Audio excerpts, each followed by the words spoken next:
money's on Vegas at home. All the money's on the over from the recreational bettors. The team up 3-0.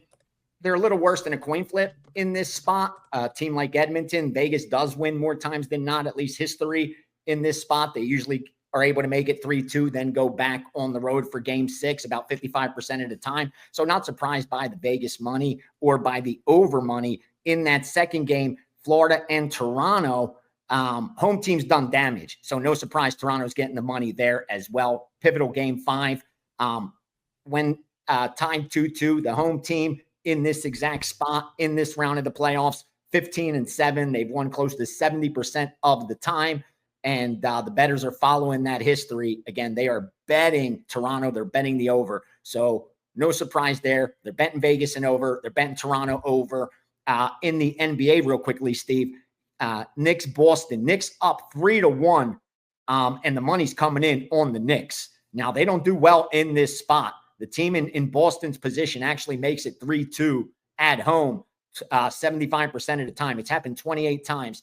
A team like the Knicks are 7-21. So no surprise, the wise guys are helping the books by coming in on the Boston side. The only reason this line's not up to 5 across the board, or 5.5 even, 5 being one of those key NBA numbers, is because of all the public money on the Knicks. So it's a sharp versus public situation with the wise guys all over Boston. All over, Boston minus the 4.5, Boston money line.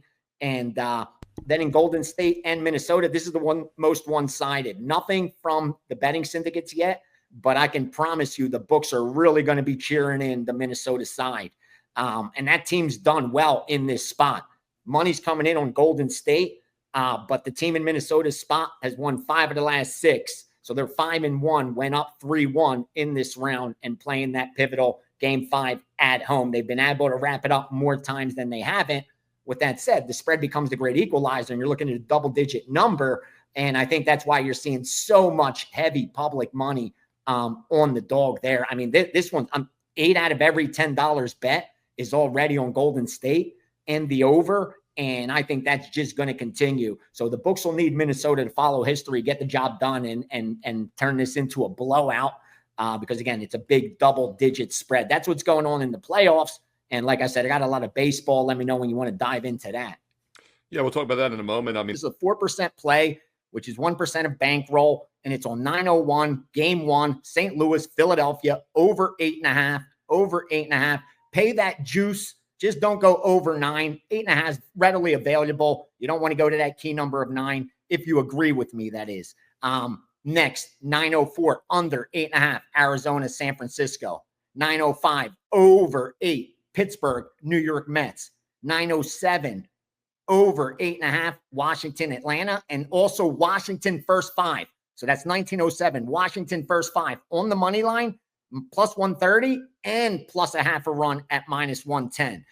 Game 9-12, under 8, Yankees, Seattle, under 8, Yankees, Seattle. A couple first 5 innings for you. A couple first 5 inning sides. 9-18, Toronto minus 140. 9-19, KC plus 115. And 9-25, Colorado plus 180. So that's 3 first 5s for you. Colorado, KC, Toronto. I even give out 3%. I'll give that to you guys now as well. 9-19, over 8, 8.5, KC, Houston. And then 9:21, Milwaukee plus 130. That's a ton of volume I gave you guys. You should be able to pick off a couple nuggets there and find some winners within all of that steam in Major League Baseball already. I can't give you all 15. I mean, I got subscribers and kids to feed. So, I got to do what I got to do. But, you're up early. Now it's 4.5. So it was pretty much 95% priced in that Tatum was not going to play tonight. So does anything change now? I don't think so. Normally I'd be all over the Celtics in a bounce-back situation. We had a big play with them in Game 2 off a loss in Game 1. They had a 20-point lead. Should have won that game by margin, but they found a way to blow. We came right back with them in Game 3. Also, their team total over. So we actually had 8% on them in Game 3. I like the spot even better, and they did rebound. They're now, as I mentioned earlier, they're, I believe, 21-3 straight up, 19-5 against the spread off a loss. So normally we'd be all over Boston. And yes, we're getting half price Wednesday, because this line was probably going to be 10. Now it's 4.5, 5 without Tatum. The concern I have, though, is does Boston show up? They've got to win not only this game, but 3 straight now, knowing that their superstar is out, and that's a tall order. What I do want to focus on here, instead of the side in this game or even the total, let's look at some player props, and we do have a little bit more certainty now. I talked about these in the video yesterday, but we weren't sure 100% if Tatum was out. Now we know he's out, so I think guys like Jaylen Brown and Derek White are going to step up. They both had a good amount of points. They had 20 and 23. Keep in mind, Tatum had 42 in Game 4 the other night. They still lost. But the guy I think could be the little X factor tonight and get more shots, more minutes is Porzingis. He only had 7 points in Game 5 the other night. He only played 24 minutes, only took 6 shot attempts, was 0 for 2 from 3. But I think he continues to play more minutes. He's not 100% healthy. That's a concern. He's had 8 or less in every game in this series. He's priced at 14.5 now. You want to take a little bit of a flyer on a guy that could have a bigger game tonight because Tatum is out, I think it's Porzingis, and Derek White and Jaylen Brown would be overs for me as well. As far as that New York Knicks side, we're never fading superstars. Jalen Brunson, 39 points in the last game. Hard to fade him. But once again, I think some of those secondary Celtic guys over props could be worth a look tonight. And I'm going to stay away from the side in this one for now. Boston's been money in the bank off a loss, but do they show up? Your guess is as good as mine. Comment below in the live chat and also on the replays here. Let me know your thoughts on these games. We do truly read the comments, and we reply back. This game at 7 o'clock Eastern tonight, Wednesday on TNT. All right, let's keep it rolling. Let's enter even a top 20 maybe. And once again, do you split it among the two just to kind of cover yourself, or is there a rationale for going one and not the other? It depends on the caliber of the player. So Justin Thomas, I won't go into him too much. I'll give a plug real quick for for Tea Time, which is again available to watch right now. We talked about Justin Thomas. We talked about the big three. JT for me is that next wave guy. He's a guy I would look at more on the top 10 market. He's playing well enough and consistent enough that that's where he's going to fall, right? If the top 20 doesn't, you're starting to get to minus 110 or worse odds at that number. And if you get into the dead heat rules, they start to chop you. It just becomes not so much worth it. But JT is a guy that I think is that next wave. That's, again, let's call it comparative value to the other players. It's not real value as far as what should be offered in these odds, but it's comparative value that JT should be getting some action. So I just wanted to mention him as a guy. And you can get my full breakdown on JT if you watch our Tea Time show. But he's 22-1, and I like him as a 2-1 on the top 10 market. He's been playing that well that he can get in there. But I got a real good guy for you. Major championships, the cream of the crop, tend to rise at the top. The PGA Championship is the one major that has really thrown some weird winners in over the years. That are you get guys that have won north of 100-1 before, and it will happen again. I mean, Phil Mickelson won this event at 51 years old just 3 years ago at 150-1. So this happens at this major for whatever reason more than any other.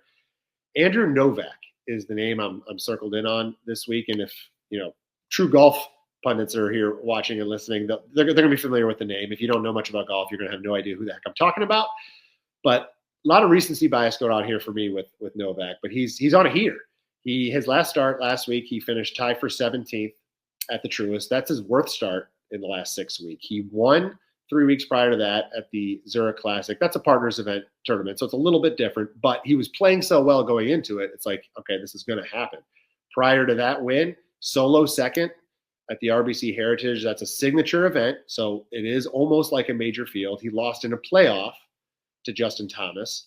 And then his start before that, tied for third at the Valero Texas Open the first week of April. So you got a guy that's playing extremely, extremely well right now. And the stat that I love that, nobody's going to really pay attention to or know unless you're deep diving this is, if I told you in that last 6-7 week period, who are your best total strokes gained guys, right? That's the data behind every shot taken on the PGA Tour and how they measure each other. I guess nobody would be surprised to see Rory, Scotty, and Bryson there, obviously leading the way.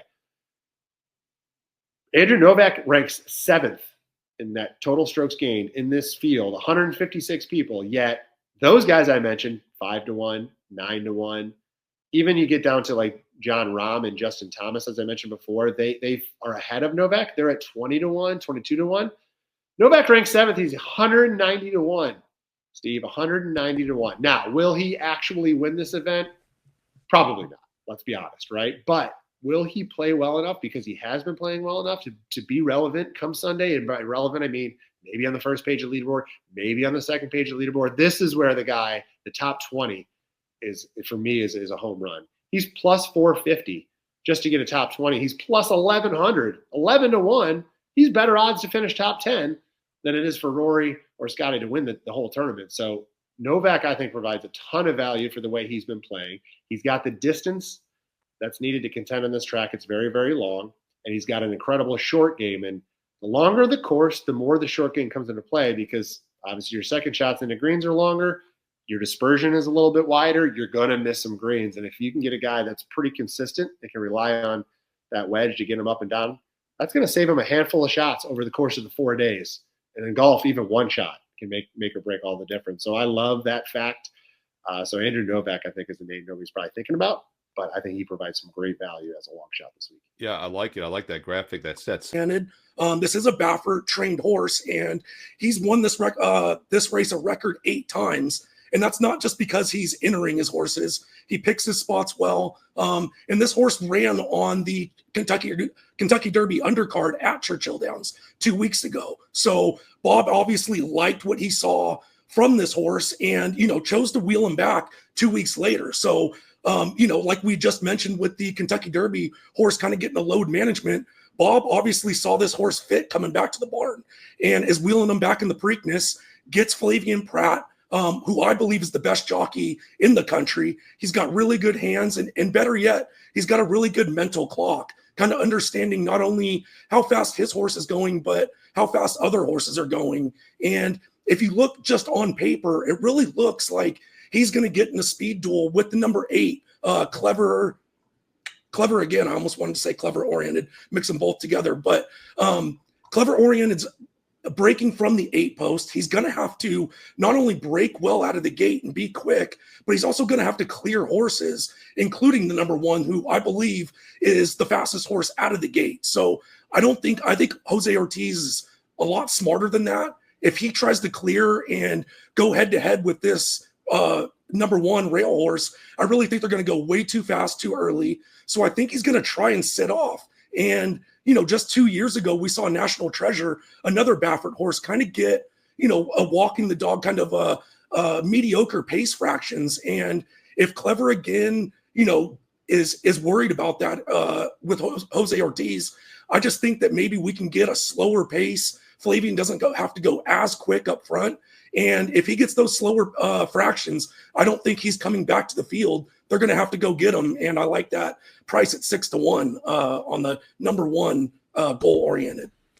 I always love horse names because they